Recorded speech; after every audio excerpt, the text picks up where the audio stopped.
დღე მესამე. დღეს უკვე შეამჩნევთ, რომ ესეთი ბუშტები უნდა გაუჩნდეს. უკვე დაიწყო გაფუება, ცოცხალია, ანუ თქვენი საფუე. თავი ისე მოუხმება და ესეც ნორმალურია, არც ეგ არ არის პრობლემა. ისევ მოვხადოთ ეს ზედა ნაწილი და შეამჩნევთ, რომ არის უფრო თხევადი.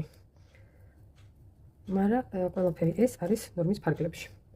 თითქოს გაწყალდა, გაბუშტა, მაგრამ პატარა ბუშტუკები აქვს. ამოვიღოთ ისე 30 გრამი. ამას კითხეთ, რას უშვები დანარჩენს. ამას ჩვეულებრივად ვაგდებთ უბრალოდ. ვაგრძელებთ ისევ ისევ. წყალი 30 მლ.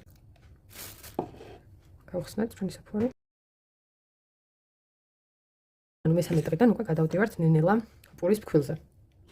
ანუ მესამე დღეს ვიყენებ 15 გრამ ცეხვილს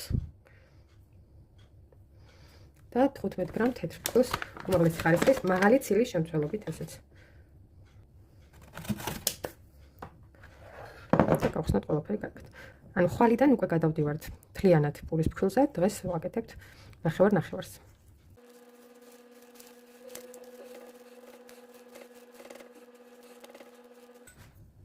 და გადავყავ ისე გასუფთავებულ თაშში.